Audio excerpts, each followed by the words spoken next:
Welcome back to The Comfy Chairs, a podcast from 123 Limited. This is Kate, and I love a good story. Stories serve many functions. Not only do they entertain, they can teach, honor, and even caution us. Stories can also shape identity. These are the stories we tell ourselves about ourselves. I create a story of myself, and you do the same. We also tell people the stories we've created about them, and we listen to those stories. We're hardwired for it after all. But what if those stories are intended to hurt? What if they are just not true? In both leading and learning, recognizing the power of stories is vital. And as with so many things here at the Comfy Chairs, it starts with self-awareness. Asking, what stories have I allowed to shape me? What is my story? And do I truly own my own story? Today's guest is a storyteller. She has worked in the nonprofit space for over 20 years, empowering people facing poverty. And she recently published a memoir recounting her own journey of self-empowerment and reclaiming her story.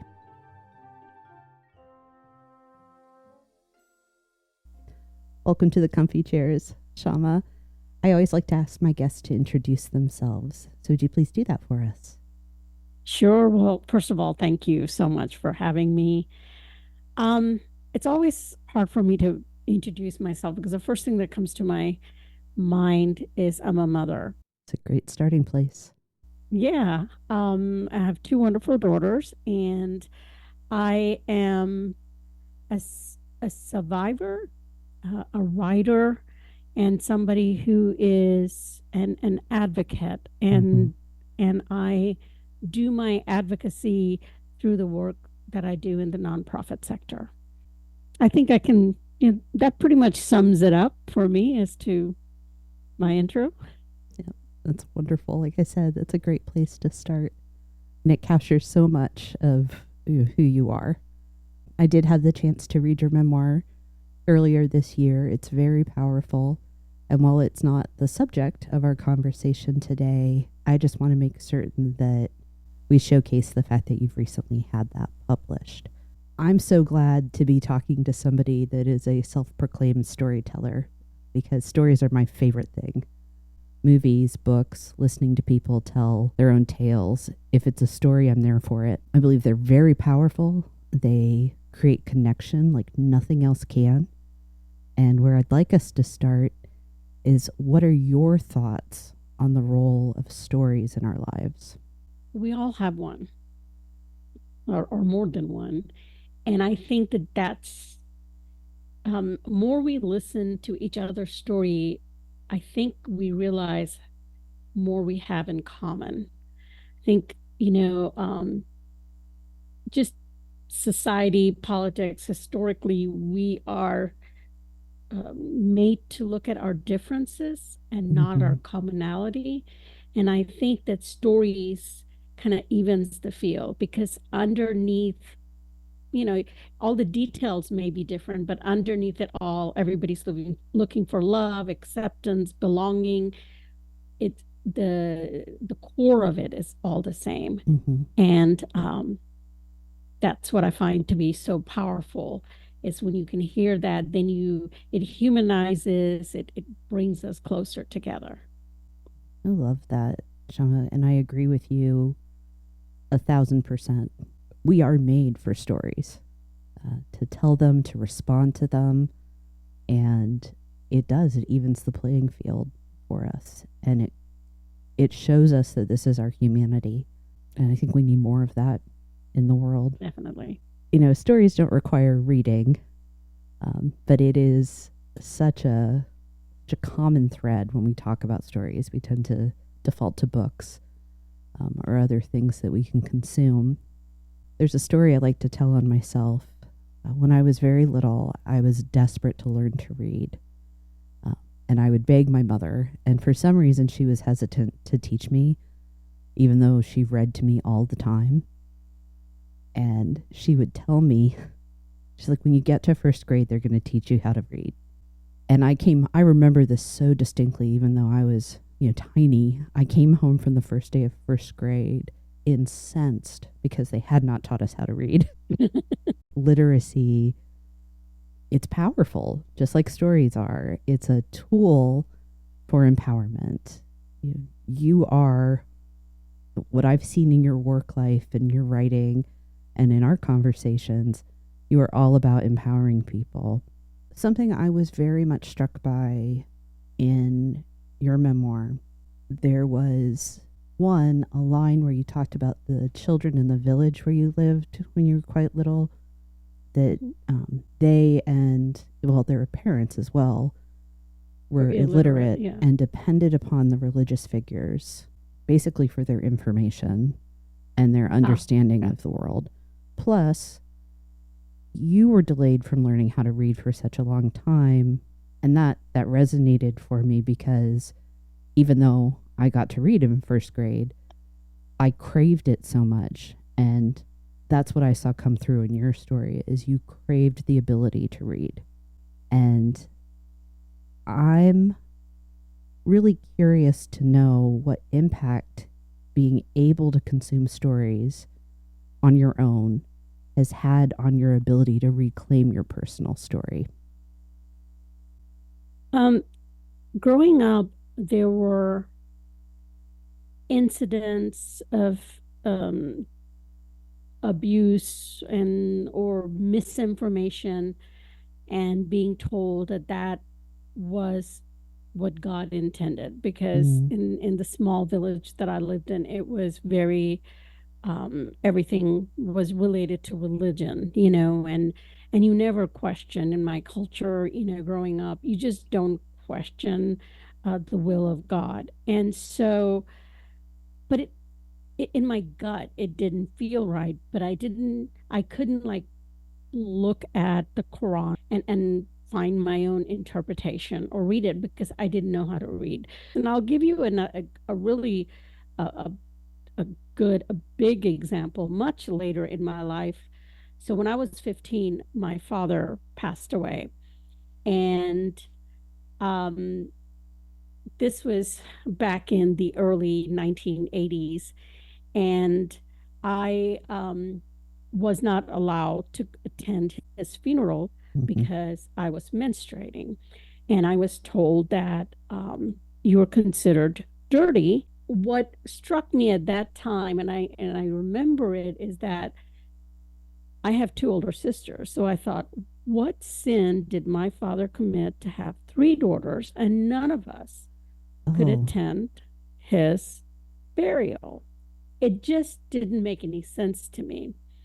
Fast forward, I don't know, maybe 10 years later, I went and to get my master's. My dissertation was on the perception of blood in Islam and Judaism. So, because I wanted to read and get my own, like, see it from my own eye and understand it myself versus accepting somebody else's interpretation. And that to me is empowering, being able to even make reference. Because for some, what I had to do a lot in my personal life, I feel like, is to equip myself. That's why education and being educated and being able to read was so important for me. And also from my childhood, from what I remember in the village, that they were people who genuinely believed because they didn't know the difference. Yeah. They didn't know what they were being told, and they weren't educated. They were illiterate. They didn't know how to read. And so they kind of blindly believed. And I never wanted to be that person. I wanted to read it for myself and decide if I'm going to choose that. And that's kind of where I think our power comes from, right? Shama, I am constantly on the lookout for what's the story, what's the lesson specifically for leaders. And that's kind of where my heart is, helping leaders learn. And I think the lesson here is that be very careful if you find yourself controlling access to information.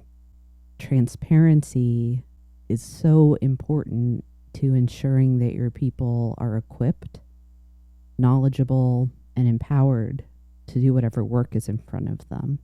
That if you're keeping stuff from your employees, it should be a personal red flag that you've lost the script somehow. Absolutely. And I think that secrecy is, I mean, moment you build some sense of secrecy, that's when doubt comes in and distrust and you just get into that spiral. I've seen leaders, they in their mind they're protecting by not sharing. Yeah. And so they're trying to be a caretaker, but it actually backfires because it's better to be transparent than and let people see it for themselves. And because no one, people won't interpret everything just the way you do. So it's just best to kind of put that out there and let them decide versus trying to protect. There are obviously, it's easy to make this sound like it's blanket statements. There will obviously be occasions where, because of non-disclosures or proprietary or legal reasons, where as a leader you can't just put everything out there, and you have to make the story evident to people. Now, you've been in leadership for a number of years. I'm really curious what role storytelling has played in your work.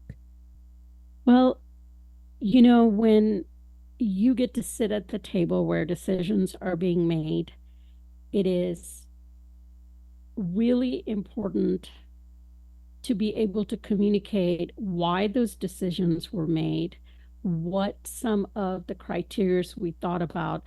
Because when you don't share, we are, like we were talking about earlier, we are storytellers, right? Yeah. So moment you don't complete a story, guess what? I will complete it for you. And it's often not correct.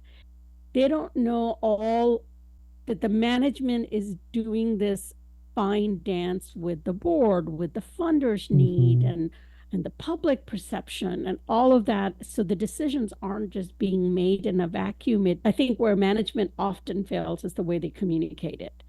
And I think that often we get into, like the way my parents were, don't ask, I'm your mom. I said it, so you just do it. Well, that's not how your employees operate. They want to know how those decisions were made. And yes, you do have to sit there and explain to them, especially in the nonprofit sector, when we are steward of other people's money and their trust and their well-being, we need to be questioned. We need to be able to defend our decisions, to making sure that we are being a true steward of those funds and the trust. We've talked a little bit about some leaders they keep information from employees because they want to protect them. And you've caught on this point, Shama, that it's so important that we're engaging with respect and treating people with dignity when it comes to the information and the stories that we tell them in everything, but especially in the workspace. Yeah, and also I think it's important to kind of refrain from telling to how they play a role in that story. I love that, because we're all making the story together. Yeah. So that gives everybody a sense of ownership and that they can kind of shape it. Yeah. But they have a little bit of control in how it shapes. Yeah. Well, you talked about stewardship earlier. In nonprofit work, that's always kind of front of mind. But in any sector, I think it's important for leaders to see themselves as the stewards of their employees' skills, needs, abilities, and also in this space, stewards of the shared story. So you don't own it, but you care for it. Yes. Yes.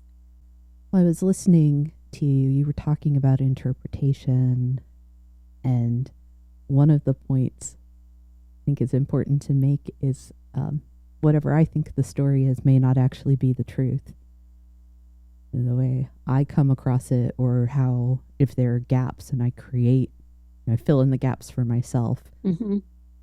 I can very likely be wrong. So having the ability to validate the story that I've told myself is so important. I don't know if you're familiar with Crucial Conversations. One of the core skills in Crucial Conversations is this idea of mastering my story. It's important when I'm going into that event where I have big thoughts, big feelings, there's something big on the line, that I recognize that I have told myself a story about the other person or the event. And it's just that. It's a story. It's not necessarily tied to fact. And you have to, it's okay that you took that input, whoever you saw or heard or encountered, you took the input and you interpreted it. We're made to do that. It's what keeps us safe. And just because I've told myself the story doesn't mean it's entirely factual. So I kind of need to hit pause on my interpretation and go into that exchange with curiosity to discover what's something that I might have missed. I firmly believe, after years of teaching it and trying to practice it, that is the fundamental skill that could change people's lives. If we recognize, I'm telling myself a story about this, but I need to hold up for a moment and figure out, do I have all the facts? Is this true? Is it an emotional amygdala response or something else? And talking about stories and leadership, I think that's what I want leaders to kind of take away, is I'm responsible for the stories of my people. I'm also responsible for managing my own story. Absolutely. That I'm not like forcing my interpretation as reality or truth onto everyone else. I've talked a lot. I would love to hear your thoughts on this. Would love to hear your thoughts on leading with stories as well. I'm going to go back to Brene Brown, because Yay. one of her things she says is, because we're wired for stories, when we don't get a clear answer, we kind of fill in the blank, just like you were saying. And it has taken me several decades to finally get, and this is not just for workplace, this is in our personal relationship and everywhere. And it's taken me a really long time to be able to go, this is what I'm telling myself. Mm-hmm. And most often I found, but by owning that, what it does is makes other a lot more aware of how certain things are being interpreted, because we all come into our workplace in every relationship with our own baggages. And so it's really, to me, being a leader, it's so much more than just knowing the craft. It's knowing about human psychology. For me, one of the, and being in the nonprofit sector, one of my thing that I prioritize is always finding what is my employees' why. It's fine if your why is because, well, I need to pay my bills. That's why I have this job. Perfectly fine. Whatever your why is, then I work to meet that. To me, the best way to get individuals, especially sharing it with management, is by you first being vulnerable and sharing your story. And that's where you break some of the walls and kind of make it okay for them to be able to share. Last week, we had one of our state officials at our office doing some visiting. It just felt like a very formal type of a setup or exchange. We're just being polite. And I turned around and I said, if I may be so bold, I would love to know what got you into politics, because this is not an easy job. And it was almost like nobody's asked him, like, because usually people are asking, what can you do for me? What can you do for me? And he started talking and went back, a couple of decades of when he started, and his body language, everything like just changed. The whole vibe of the room changed. And I genuinely wanted to know, but and because he was sharing, I was able to tap into what was his why and how can I connect his why with our why, and show that we're ultimately doing the same thing, just we're coming from a different angle. It ended up being really pleasantly just wonderful. And in that little time, I feel like I really got to know him, like the core of who he is. Mm-hmm. And but again, it's being able to, but before I asked him, I shared that I was a first generation coming to this country, and watching my father, who passed away when I was 15, but way overqualified, couldn't find job because he Yeah. had a thick accent. We were in the South. It was in the 70s, all that stuff. And it was so easy for someone to fall in through the cracks because Mm. there were just so many barriers, right? And that's why I do the job I do, because I've seen those cracks, and if I can help mend a few for some folks, that would be fulfilling for me. I hope that he left feeling kind of like reminded of his why that kind of carried him through the day. You have done the thing for us, Shama. You have told us not just here's the practice, you have given us a story to go along with it. Um, so thank you for demonstrating exactly what we're talking about and making those points so strongly that a simple question like what got you into this work opens this opportunity to learn about someone, to create a sense of community, for them to feel seen and heard and appreciated. And to your last point, to also invigorate each other. That was fabulous. Thank you. How do you think we make stories good and useful? Kind of what makes a good story, and how do we go about putting them out into the world? I think what makes a good story is it's genuine. Yeah. It doesn't have to be it doesn't have to be flowery or anything. It just needs to be genuine. Um, and it doesn't always have to be a happy ending. I think Agreed. um, like sometimes when I watch a movie and there's not a happy ending, I actually appreciate it because life isn't always a happy ending. So don't sugarcoat it for me, right? But what I love is that you can still find moments, if not uh, more than just moments of triumph throughout the struggle. Yeah. And that's what makes it a good story. Also, something that's relatable. In order for it to be relatable, we have to get down to the core of what we all desire. We don't control where we're born or who we are born to, but the core of all of our desires and needs are the same. A few years back, I was working for a nonprofit that dealt with sex trafficking, Mm. and that was something that was very, very important work for us, and how we shared those victims and survivors stories, that we didn't re-victimize them, by the way we shared it. Some stories are easier to tell than others. Some are almost impossible to share. And there can be value in sharing those really hard, difficult stories too. But I think, we have to see if I can get this idea out of my head and into the world. How do we choose when the hard story is the right story?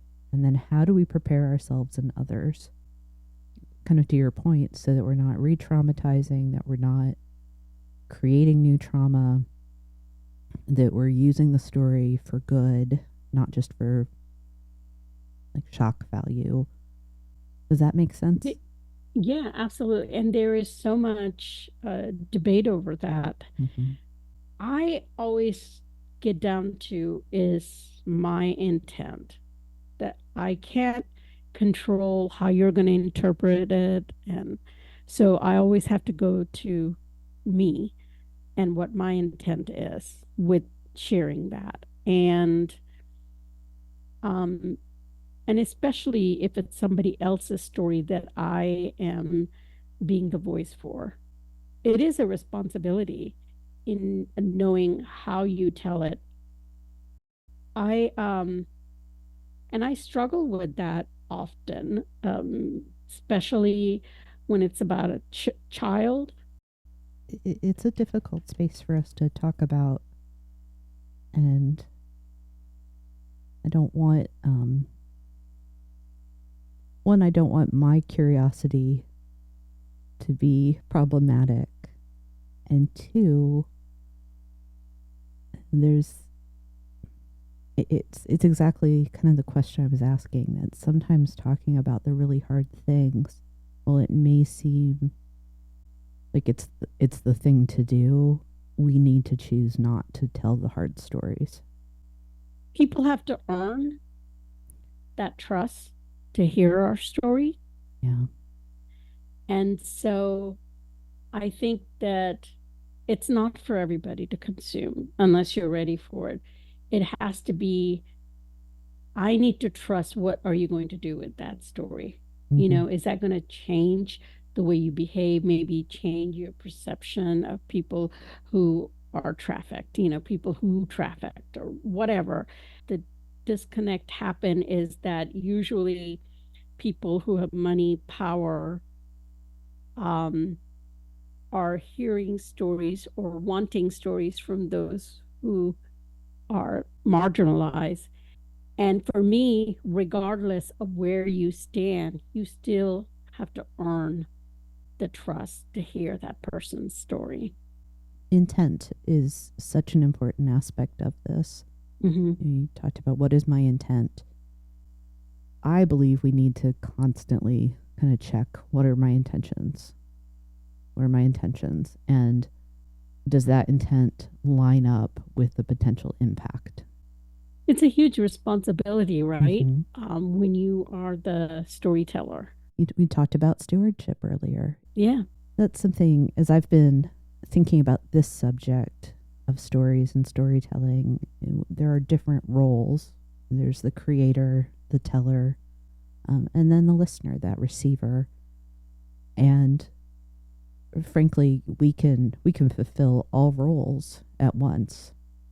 We've talked on the podcast before about imposter syndrome, Mm-hmm. and that is a case where I have made the story, I tell the story, and I eat it up as well.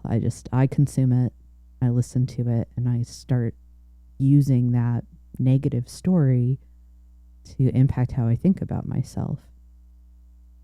So this is where I think talking about identity and stories is so important. It's not just how are we influencing the way people perceive somebody else.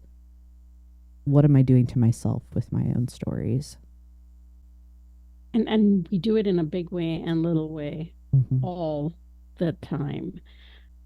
I don't know if it's age or what, but I've gotten to a place where I can catch it. This last week, I had went by this bookstore because I knew they had copies of my book. I'm looking at the memoir section, and I mean, I looked through everything, alphabetically with title or last name, and it's just not there. So I was like, oh, okay. So finally, I went up and asked the cashier, and she said, oh, it would be over. And she took me back to the same section, Hmm. and it wasn't there. So she said, well, my computer shows I have a couple of copies. And I thought, oh, maybe it's in the back and they don't even want to put it out. Like it's not worth it and all that. She Oh. said, let me find. And I was like, no, it's all right. A few minutes later, she finds me and she said, well, it's not on the shelf because it's on a display. And she walks me over to the display. And I'm like, wow, like within second, I had a whole thesis written. Yeah. Right. And it wasn't just about the book. Then it was my own self worth. It was blah, blah, blah, blah. It just kind of spirals. And yeah. So, And at no point did you probably even entertain the idea that maybe they've already sold out. Right? Like, never mind that middle ground of, oh, it's on a display where it's going to get seen. No, they've got it hidden in the back. It's not good enough. I'm not good enough. yeah. I'm glad that you recognized that as a bad story you were telling yourself. I appreciate you sharing it. And I am in some ways kind of, I'm heartened because I do the same thing. And it's so nice to hear that I'm not alone in that space. We're not good stewards of our own stories is what it comes down to, I think. No, no, not at all. Yeah. Despite the fact that we've been proven wrong so many times. But I think part of it is our defense mechanism because we don't want to be disappointed. We don't want to be hurt. So we rather, if we can call it, then Yeah. it won't bother us if she did come back and say it's in the back of the room. Well, I figured it was, so no biggie. Like Oh, kind I of already that. know the worst that can happen. I've prepared myself. Exactly. Except you don't prepare yourself. You still are hurt. So why Yeah. do that to yourself? Yeah. I know that intellectually. There's so many things we know intellectually, but And it doesn't help us at all, does it? No. Well, you're exactly right. It is protection. And I think that's an important, if we're going to talk about stories and storytelling, talking about that defense mechanism is really important. We are so good at interpreting events and things around us. My book isn't on the shelf, or I heard a rustle in the bushes. We are so good at that because it's survival. So when we tell ourselves a bad story about ourselves or someone else, it's not because we're bad or we're problematic. It's that we are wired to keep ourselves safe. And stories play a big role in that. And I think it's important for us, for people that lead or coach or just want good for other folks, to really examine, does this story create safety or not? And if it doesn't, is there something to be gained from it not creating safety? Because there could be, a lesson to learn or something. And I want to go back. You used the word genuine in what makes a good story. As I was reflecting, the word I came up with is a good story is a story that's true. It doesn't mean that it's factual, but that it is true to the fundamental human experience. I tend to default to thinking about fiction. And I was thinking about, like, Lord of the Rings is a good story because it's true in terms of sacrifice and bravery. Stephen King has made probably billions of dollars at this point because he has figured out how to tap into shared fears. mm, They're telling these true stories, even if they're wild and fantastical. And that's a lesson that I want for leaders to understand, is that the good stories need to be true for your people. How do they connect them to the work, to their success, to each other or the organization? Yeah. And I think as a leader, by listening to other story, it kind of it says to them, I see you. I mean, I've talked about we in the core we're all the same, but our experiences are different. And so by honoring and listening to that, you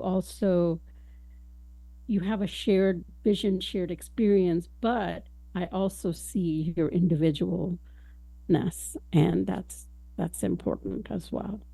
Yeah, I agree with you. You raised a point earlier that we all have these past experiences. We all bring our baggage, we all bring our stories into every interaction we have. Those stories are constantly at play as we're writing the new chapter or paragraph, what have you. I would like to hear, please, your advice about how do we help that next chapter be good for people when we are part of their story. You've talked some about it already, but I'd like to kind of put a fine point. What are the things that you take with you to make other people's stories better by having encountered you? Wow.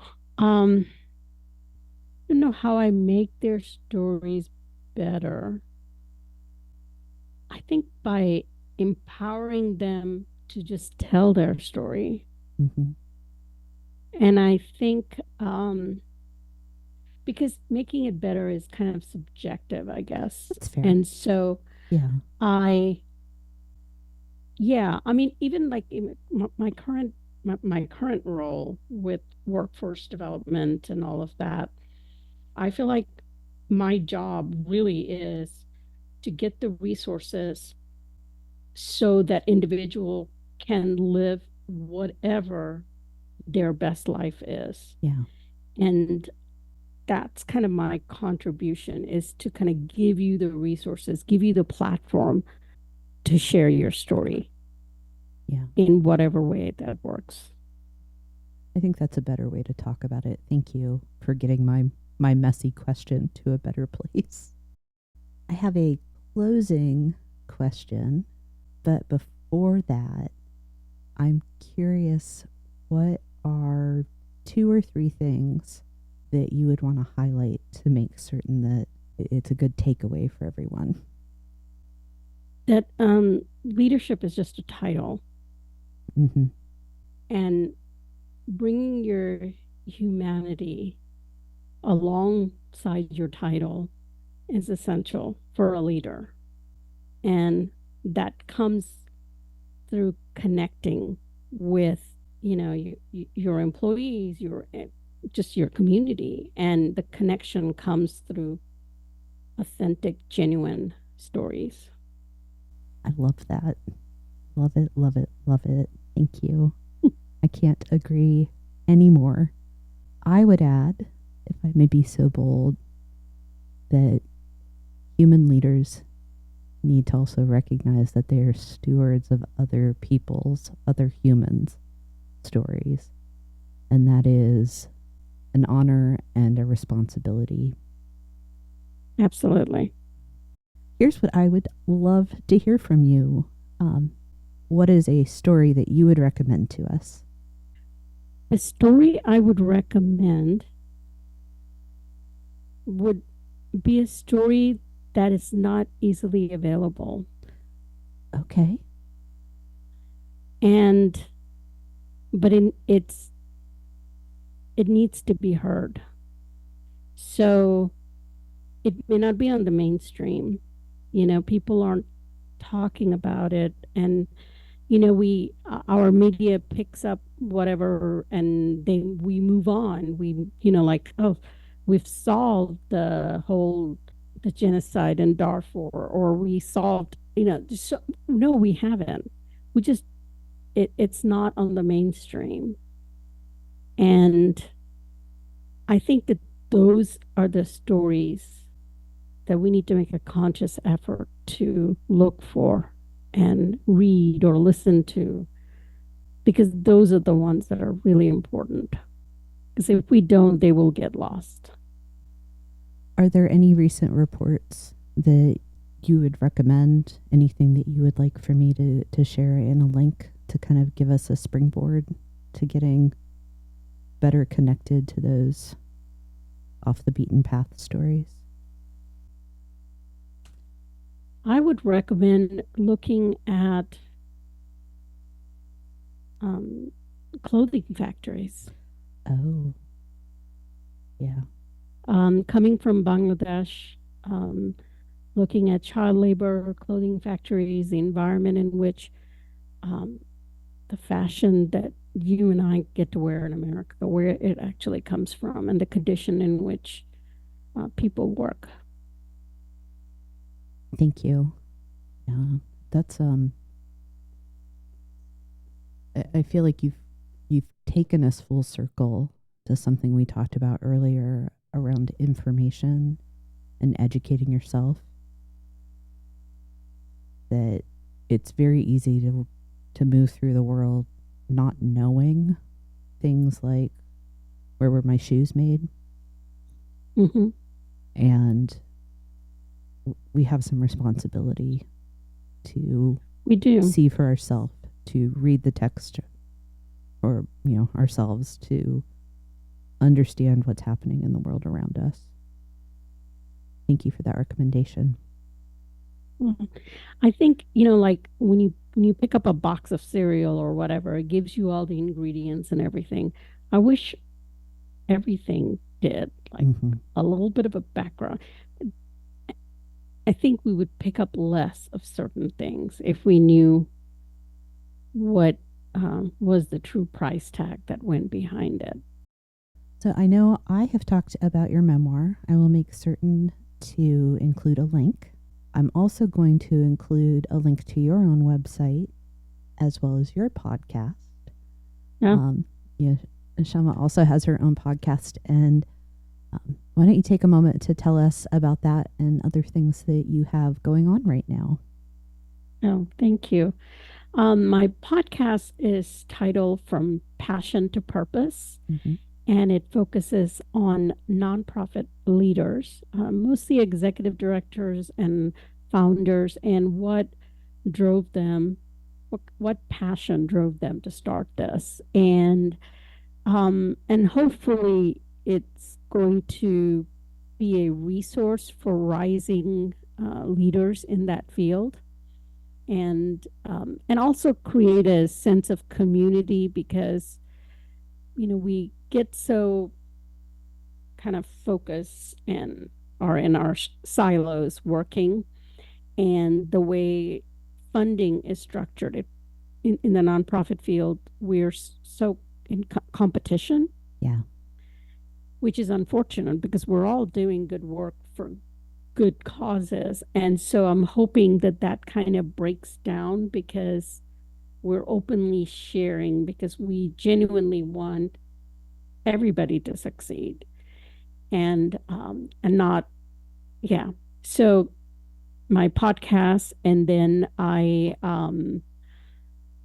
as you mentioned, I wrote my memoir, She Called Me a Throwaway, and then I have written also a nonprofit fundraising book that it's called uh, Nonprofit Fundraising Lessons from the Trenches. And yeah, and just I have launched a consulting firm, which is Case for Support Consulting, that I help. Ideally, what I want to do is work with small to middle size nonprofit that are just getting going, and helping them come up with a development plan and kind of a roadmap into how to increase their capacity and their ability to sustain in a competitive environment. That's exciting work. You're making a big difference out there. Thank you for all of that. Well, thank you. This was great. So you're doing a great job. I am so glad we got to connect. I learned a lot. Well, I see and learn things from you on LinkedIn. You shared a lot of insight in your memoir. I was awed by it. This has been a delight to talk with a storyteller about my favorite thing. And I'm just really grateful for your time. Thank you so much. Thank you.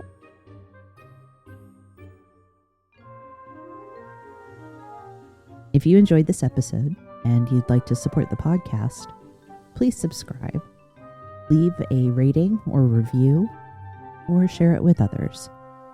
You'll find Comfy Chairs updates and other thoughts on leadership and learning on Instagram at 123 Limited. That's ONE23 LTD.